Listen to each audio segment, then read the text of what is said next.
Hey, it's been a while since I've made a video, and I figured, kind of to celebrate my birthday, I would record a new video using shaders. This is my current build with, a little insight into what the plans are. So as you see, I've got this giant green eyeball over here, based off of a little bit off of Jacksepticeye's Septic Sam mascot. So we'll go down here. There's a goat. And you go over to the tail here. Have a look at that water. That just looks amazing. You can imagine, going fishing or whatever. Anyway, oops. And then, anyway, there we go. So, it's awfully bright in here. A lot of sea lanterns. I've just been using World Edit to put in lighting and such. And then we have inside the eyeball, we have a biodome. And a missing piece of fence. So that's how they're getting in there. So we've cows, foxes, some horses, deer, some nice waterfall effects. Oh, yeah, the raccoons, the central waterfall. You guys are rude.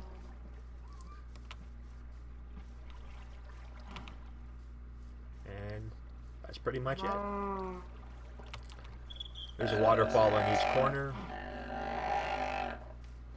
Those guys are really loud. So we'll get out of here.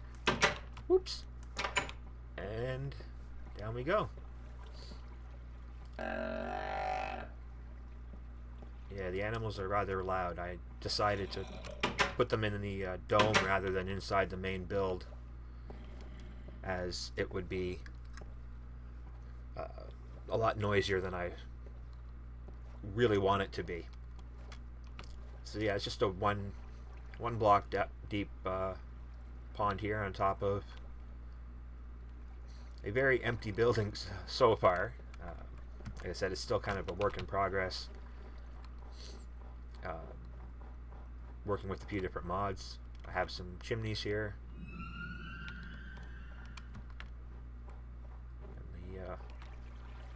Waterfall.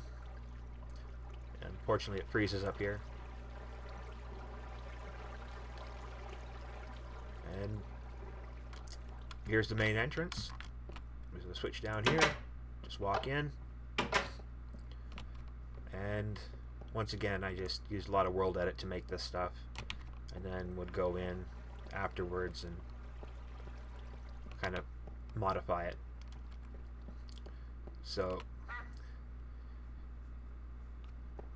this floor, I don't know what I'm doing with it, other than making it dangerous over here. So, I'm a big fan of water features, and apparently I have a squid. So I've got this built-in pond here, and this eventually will be the cafeteria floor. The inside here will have various appliance looking things. And is my duck back down here? Oh, I guess he is. Trying to see there. Give me a second. No, that's not my duck, because I renamed my duck. So that one disappeared.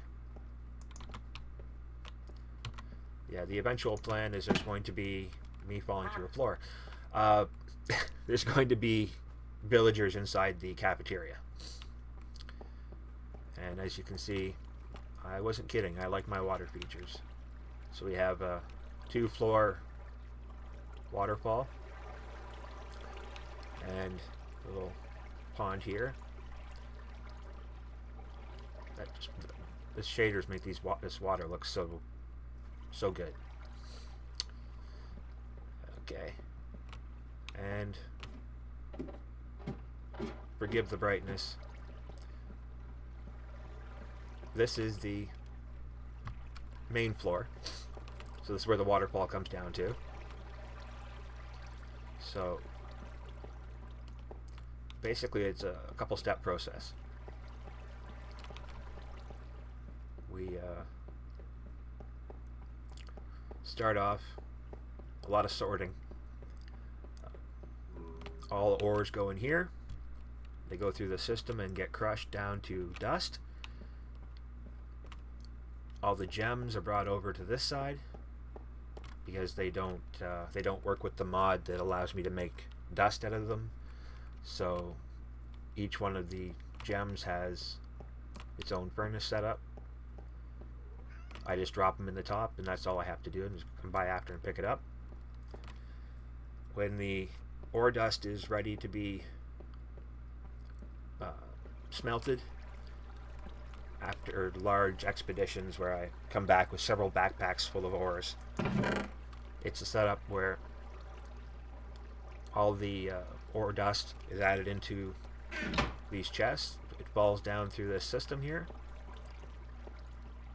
and as you can see, there's various chests with different names representing the different materials that can smelt. Iron and copper tend to be very, very common, so you end up with a lot. So rather than clogging up the system, I tried to set up several iron stations so it'll keep running down. And come over this way. See, we're right down to the end here. I've got 10. Set up a cobblestone smelting and saving station before it gets transferred off, so if I come back and I don't feel like sorting everything, this whole setup will take care of it. It's all loaded from one end, comes through around here, and this would be where it would sort the different stone types I have available depending on what I brought with me. And then anything that doesn't fit into all of those categories will just drop into this. I've found stakes in there once. I guess I dropped my inventory in there. So I have my enchanting station. Plenty of lapis for it. Obviously, the dangers of the nether portal don't concern me. Basically, all the cobblestone. And I have a bad habit of intentionally misspelling cobblestone as bad as I can. So as you can see, after a while I just get bored of it and I start purposely misspelling it. And one occasion I just didn't even bother putting a sign on it. More cobblestone. And then we've got nether quartz. And then just more cobblestone.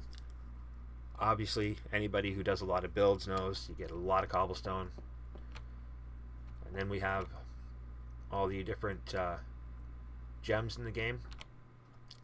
The only confusing thing is there's two different mods I have that both make use of rubies.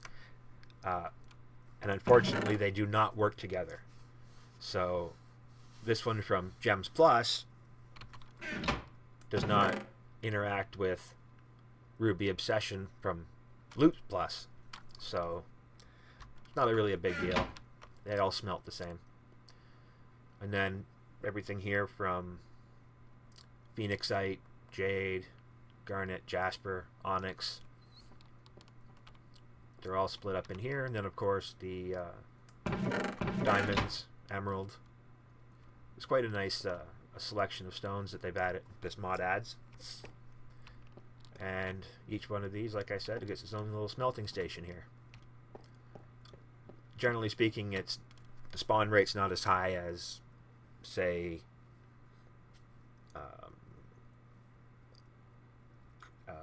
I don't know which but it's not as high as other ores, so you don't mine as much. And anyway, then we have the next floor up here.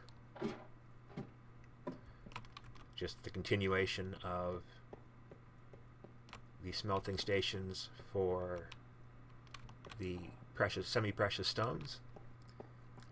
Go across the bridge, and this is the storage for all of the ingots from the ever-present great piles of iron. Yeah. Copper over here. And yeah, everything is all labeled, so if I need something specific I can find it. And yeah, that's pretty much the majority of this floor.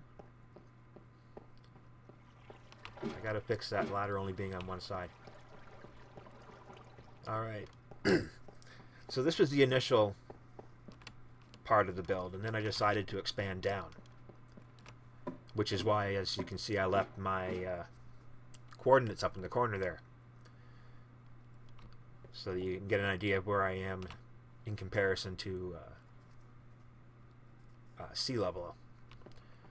So I have every set of armor in the game.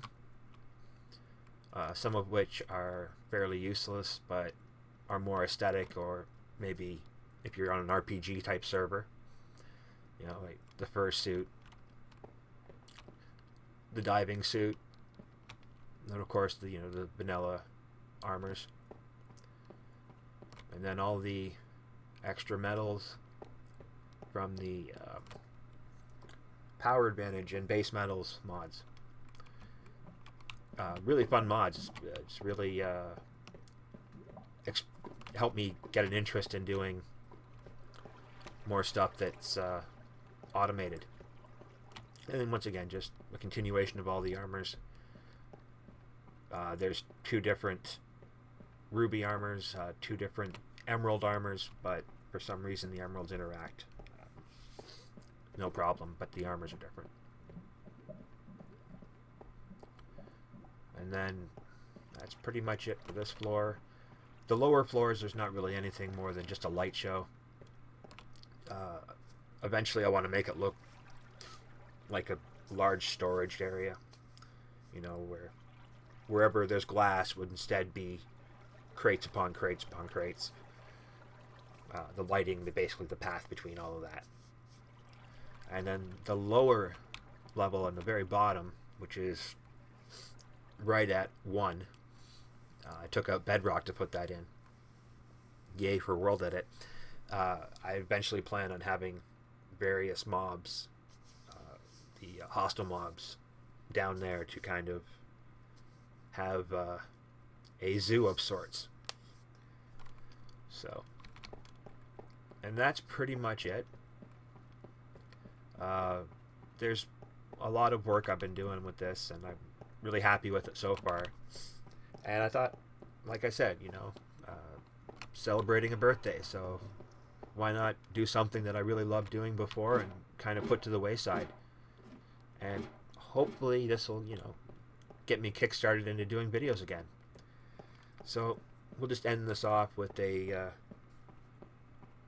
nice shot of this waterfall. And thanks. And if you like the video, you know, give me a thumbs up. I mean, I kind of like to see if I could break 5 or 6 likes on this video for a change. So here we go, and thanks again.